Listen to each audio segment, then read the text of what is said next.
Yo, yo, yo, yo, yo. It's your favorite DJ and cousin, DJ EQ, and we back with another one. And this one we got, she's been in the game for a minute. You an Xfam member? Xfam member. And you just seen, hey, we done had a couple of her people on here. She done been everywhere. Like, I fell in love with her flow when I first heard her rap. But with no further introduction, my dog, Miss Sarah Lee of Hiphop. What up, though? How you doing? Thank you. Appreciate you. All right, so we got you here. We sit here, we chop it up. Like I said, I done heard you rap, and like your flow is amazing, like the way you put it together. So we're gonna get into that. But first, let the people know who you are, where you from. My name is Sarah. I was born and raised on Detroit's west side, round about the Zone 8 area. I went to Redford, using a different address, obviously, so I can get out of the neighborhood a little bit, Yeah, I've been coming up with doing music since I was little. Okay. Poetry. I always was good with words. So yeah, your wordplay. And here we are today. All right, so let me ask you, like, what age were you when you started this, and what made you want to get into this music thing? So I always wanted to be, like, when I was younger, I wanted to be like a journalist. I wanted to be like into public speaking. Okay. I used to put on like comedy shows and sketch comedy and whatever kids came over with, whoever's over there visiting my mom while they partying. We putting on sketch comedy shows and stuff like that. I was always doing poetry. I would get recognized in school. So have to do poetry for school. I was like spelling bee queen, short stories and stuff, and it somehow just turned into rap. I started rapping off of stuff I saw on the news. Okay. Like I would just take stories off the news and make songs about it. My first rap that I still remember, and I eat niggas up with today, was about some stuff I saw on the news. And I had to be like 4 or 5. That's crazy. So then after that, it's like the family's like, hey, Sarah, do your little raps. You know what I'm saying? Then they'll start inchworming around and doing raps and stuff like that. And then high school, I signed up, got with a group called 90 Proof. Okay. And then from there, it was just I started meeting the Xfam members, Dreadnoughts, all the different members, performing with a lot of Detroit's hip-hop elite. And then, boom, here we are today.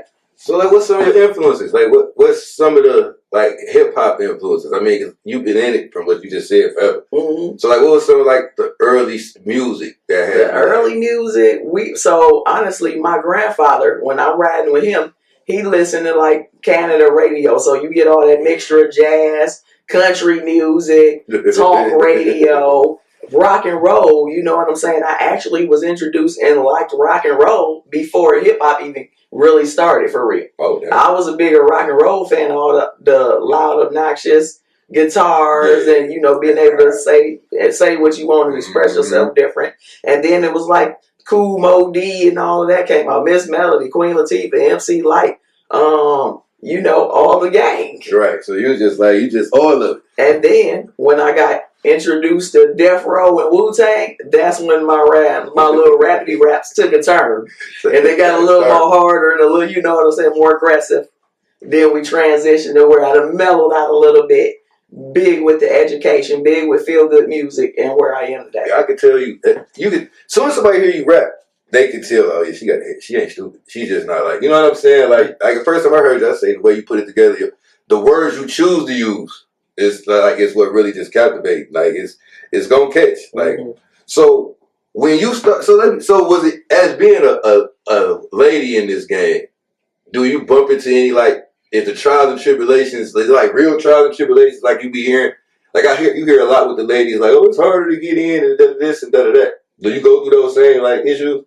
Yeah, I'm a little more. I always been a tomboy, so I came up with all dudes. My first set of friends and baby pictures is with who is my cousins, not by blood, but by relation. Right.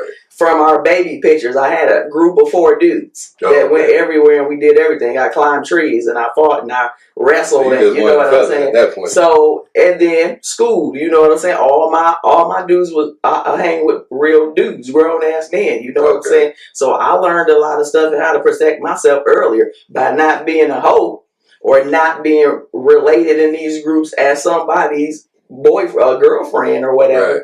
And then being passed around, like all of that makes a big difference. Yeah. So when the wives can't go because these dudes out here acting the hoe, they know I'm not gonna say nothing. I get to go. You know, I've always been the one girl that get to go. Why Sarah get to go? Because I'm not out here fucking around. Right. You know what I'm saying? That's dope. That's dope. I do get in situations where motherfuckers, you gotta really check them. You gotta really stand your ground. Like all the overly touching. No, if I'm going to a studio session with a shit ton of dudes, I might not wear no skirts and have my titties out at that scenario. Smart. Because you're gonna get the attention. Put yourself in that position. And you with all these aggressive entities, you know what I'm saying? And people, musicians are already fucking crazy.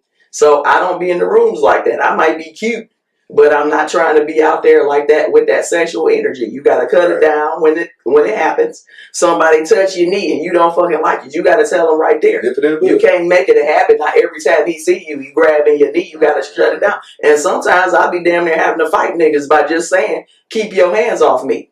Like, I done had roomfuls of people try to act like I was the problem because some stranger come and just start, oh, yeah, girl. Because if you let them, because I'll test a nigga. Like, I let niggas, like, every time you say something, they like, oh, yeah, girl. Oh, yeah. Then I went to the store. Then it'd be like, I went to the store, and then when I came up, you know what I'm saying, just steady moving. Now motherfucker come and grab your shoulders, and I'm like, bitch, get your hands off of me. You know what I'm saying? Right. Period. And motherfuckers think you crazy for it. I don't give a fuck. I got a strict rule. Don't fucking be just randomly touching me. And once you lay it down like that, and you know I can eat you alive with these raps too. Not only am I gonna not fuck with you, and I'm telling you to keep your hands off me, I'm gonna out rap your ass too.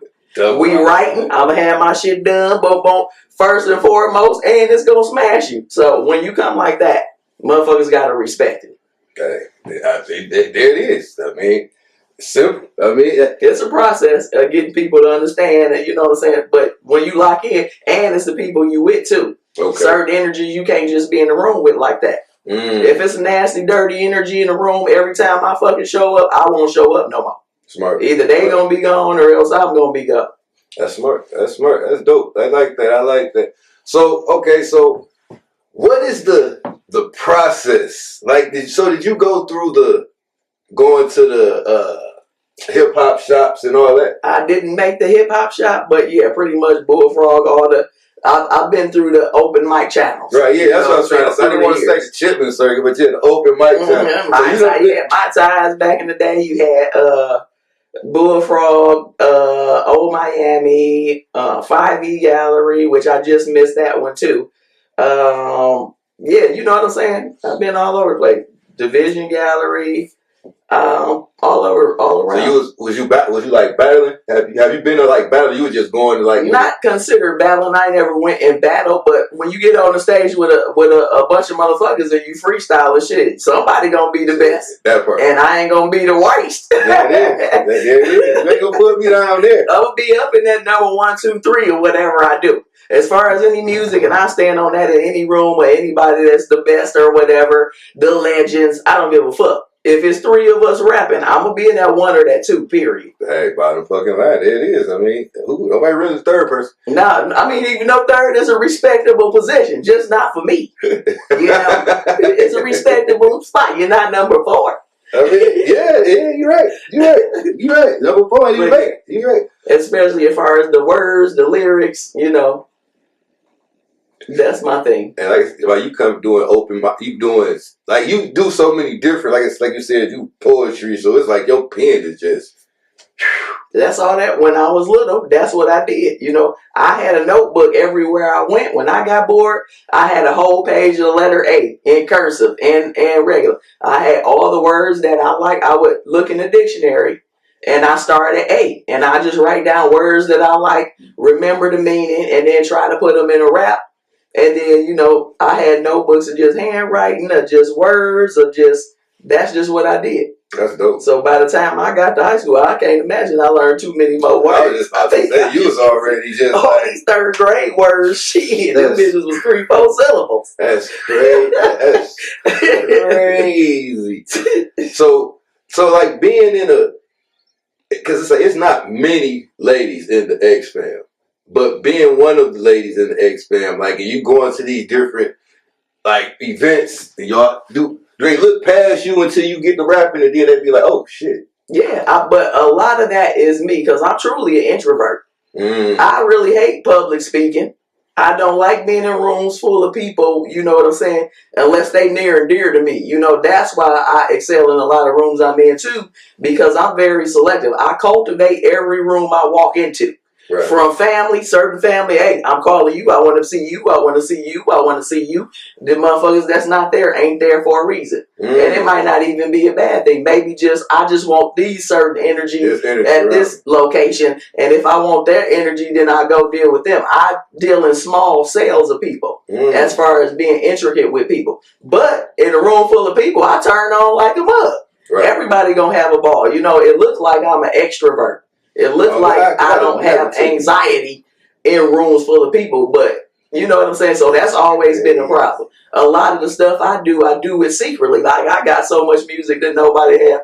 I actually make these like, oh, they ain't ready for this. Like, niggas ain't good enough to hear this shit kind of shit. Stupid. Just dumb.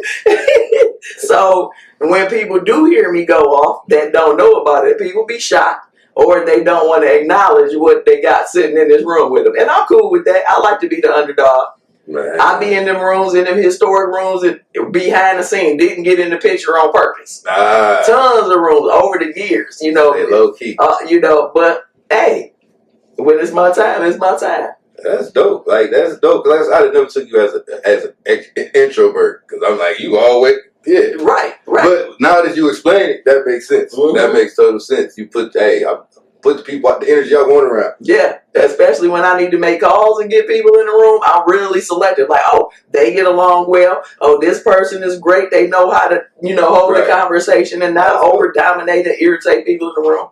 Because, you get people like that come in the room and just be an agitation to other people. That's all they want to do is just stir the pot. And you can just see the energy. You see little energy just bounce around if you tap into that kind of stuff. I'm big on energy. So as long as it's a room full of open light when I come in and it ain't no bunch of dark hating ass bitches when you come in, motherfuckers looking at you like this, like, you know what I'm saying? I go in rooms where I'm celebrated for real.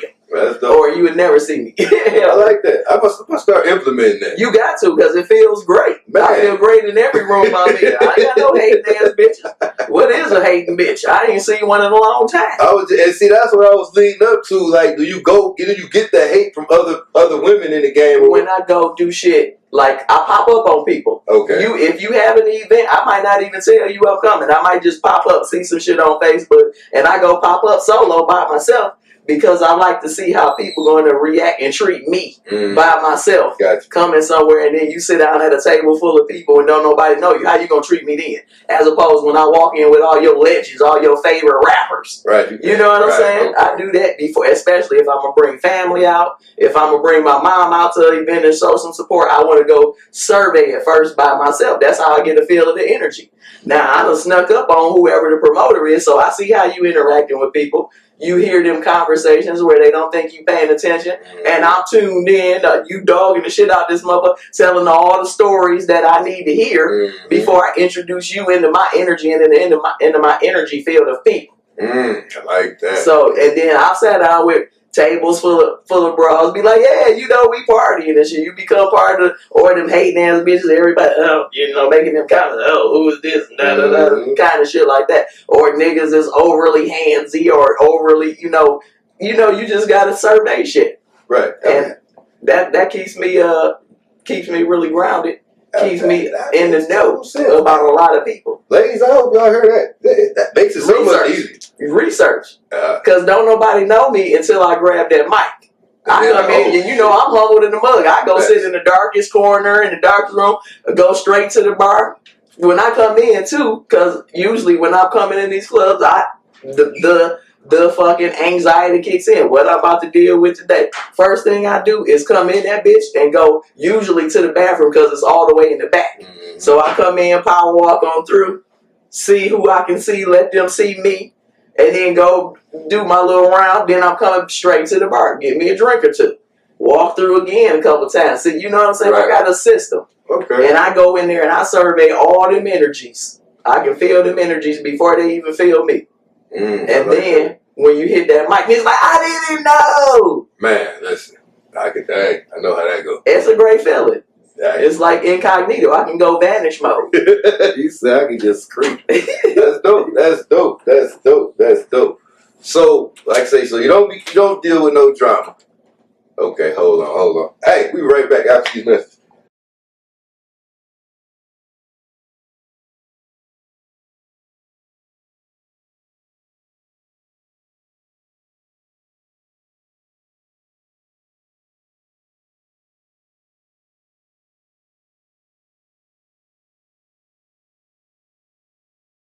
All right, we back. Still with Miss Sarah Lee of Hiphop.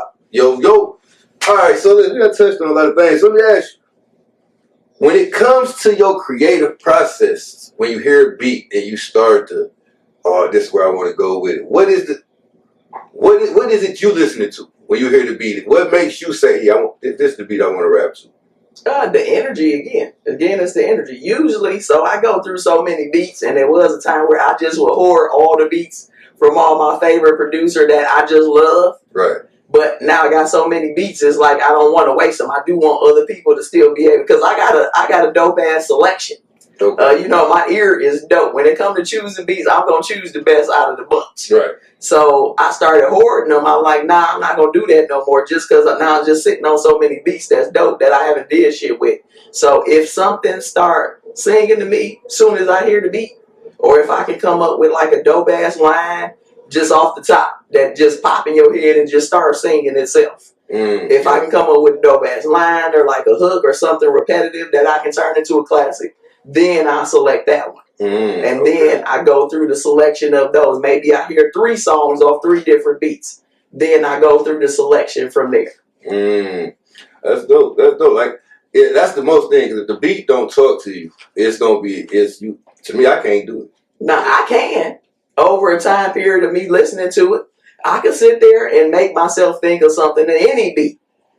So I can force a beat out and it probably be a dope ass song. But that's the thing, the energy. I just let the energy do it because I don't got to hammer out and overthink on no song and go back in my bag of tricks. Usually, if the energy right, the song is going to write itself. I'm going to start singing the hook. Right. Or else I'm going to have a nice ass reoccurring line or something that pretty much just write itself because now you just filling it in.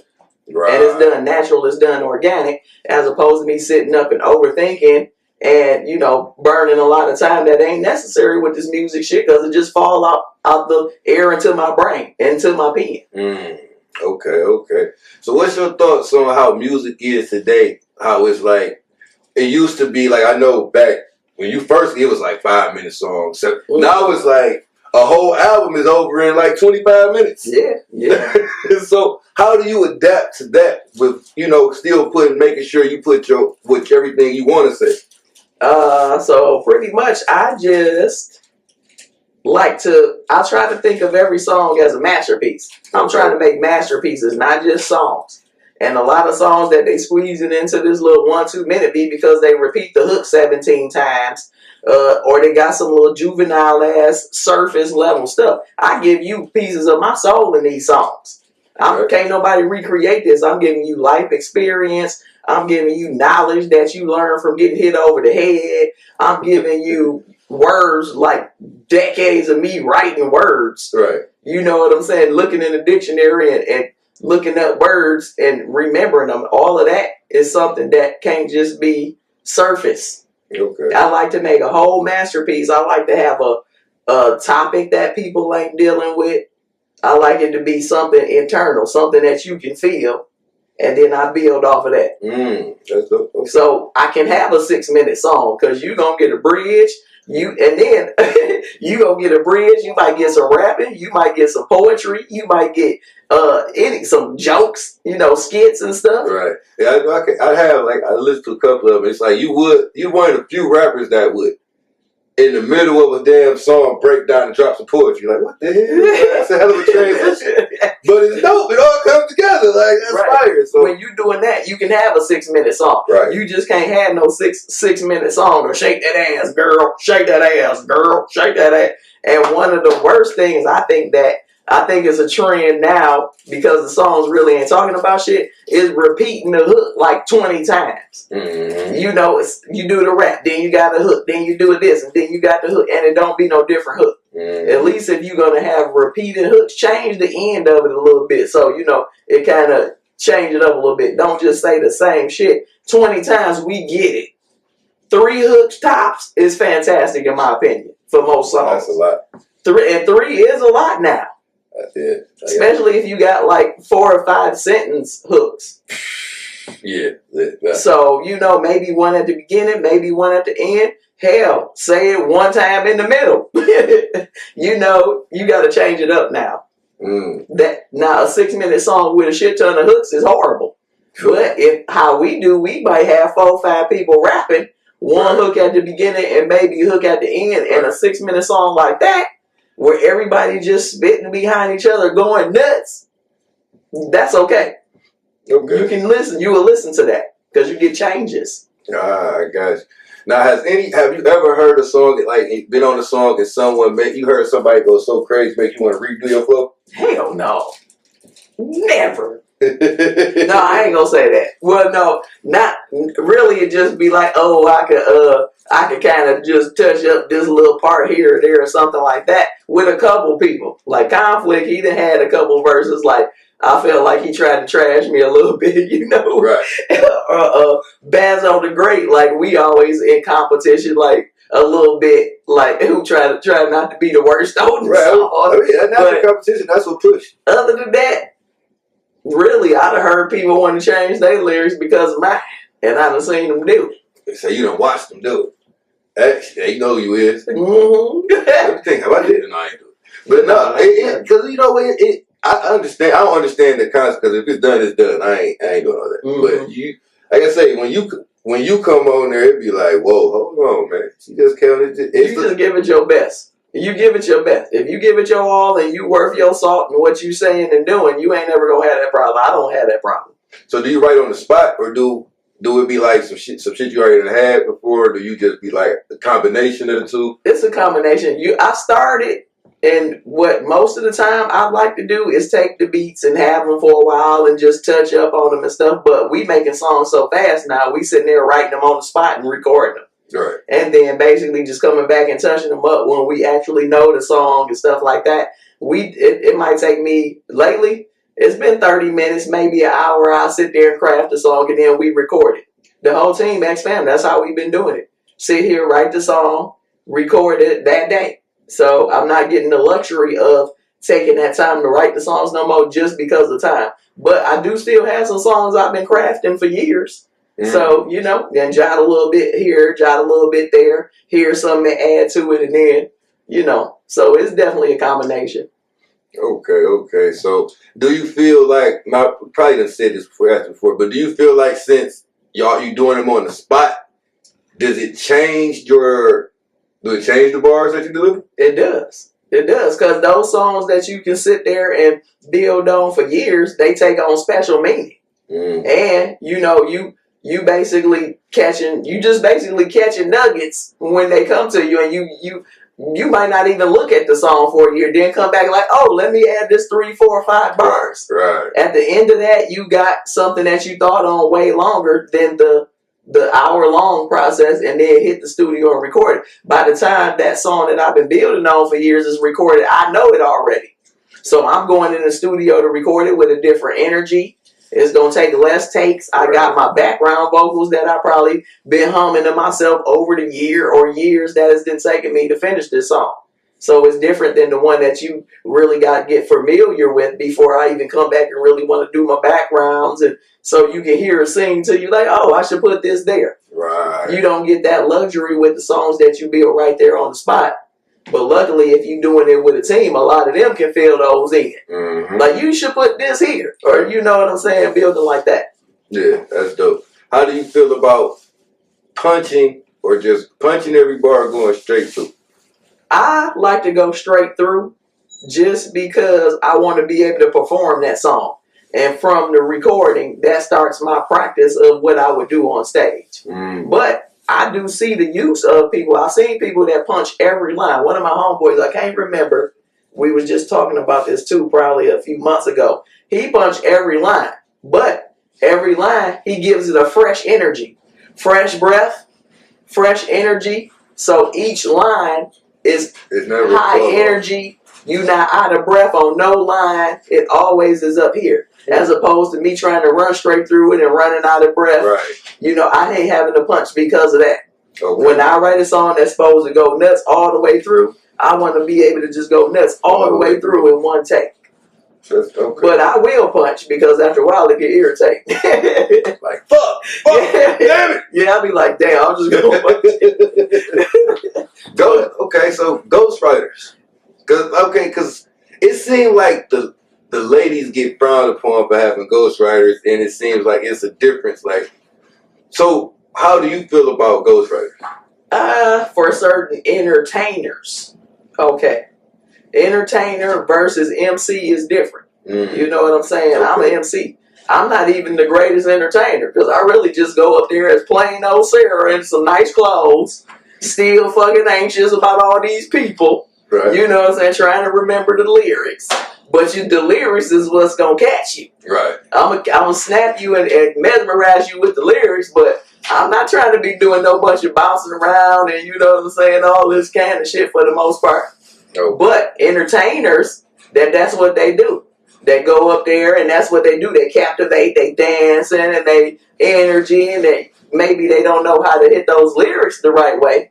So they need, for that package that they're selling, they need a ghostwriter. Okay, but you can't say you the greatest MC if you got no ghostwriter. You just took yourself out of that, but you're a fantastic entertainer. You know what I'm saying? You just can't be you're not going to be no super the greatest MC and with a ghostwriter. And you need to just be upfront about that shit. Don't go in there acting like you didn't write these lyrics.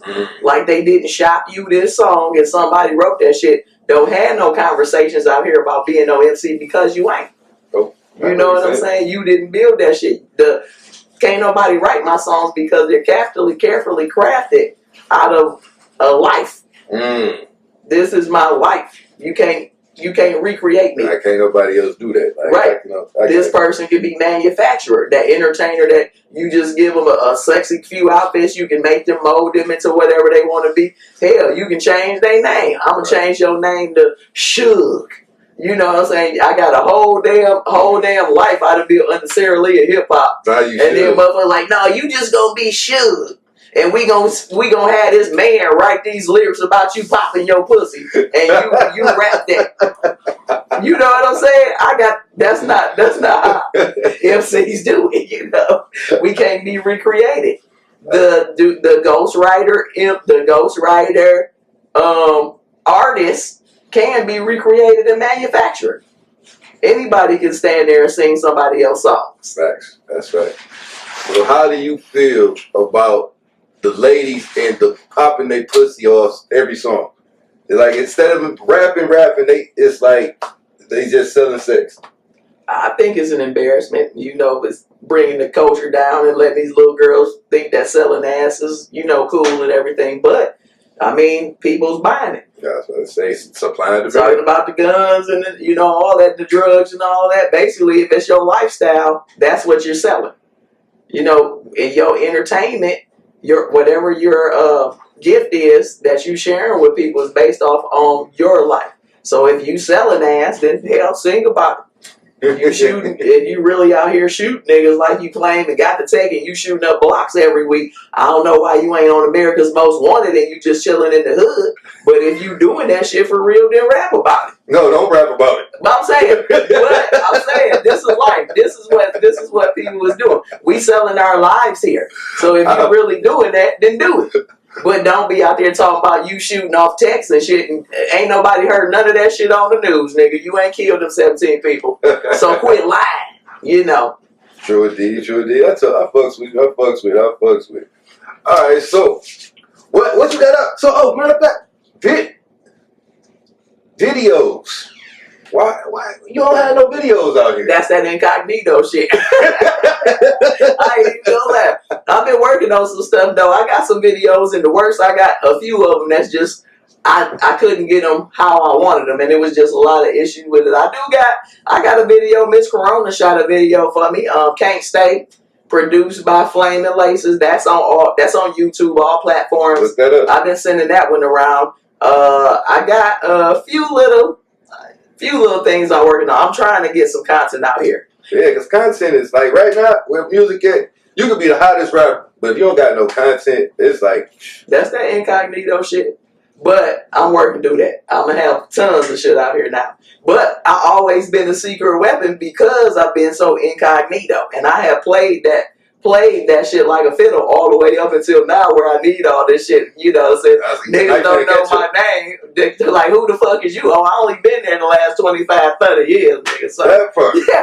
Like, goddamn. And that's my fault. But I still got that one big moment that people was waiting to see. Facts. So, it's coming. It's coming. You gotta get the people what they want. Absolutely. You gotta get the people what they want. All right, man, we done touched on everything. I think so. So now, where can the people find you? Sarah Lee of Hiphop. SarahLee of Hiphop on all platforms. You can check me out to dig up some of my old stuff on SoundCloud. I got some gangster shit on SoundCloud. I just been left sitting there for decades, and it just tells the story of me and who I am and where I come from.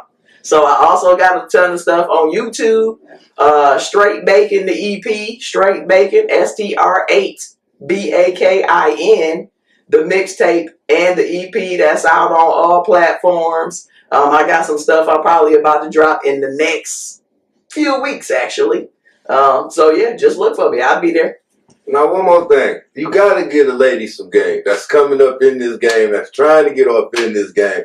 That's just, I can say, all right, give them some sauce, man. Just do what you do. Keep up. You gotta. So a lot of dudes try to get you with the come on through. I'm gonna give you some free studio time, or come over here and just do this, and we just gonna record. No, you gotta pay that shit so you own it. And so don't no motherfucker try to, by the way, I've been doing this for you. Now you gotta do this for me kind of shit. It's nobody supposed to be responsible for your studio time, paying for your sessions, setting up, choosing your beats, and doing all of that except for you. You got to go in there and put that work in yourself.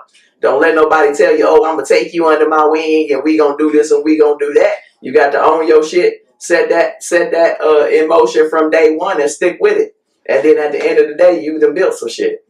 Hey, and there you have it. From the Sarah Lee of Hiphop, hey, DJ EQ. And y'all been EQ'd with your boy. Like, comment, subscribe. Peace. Peace. We out.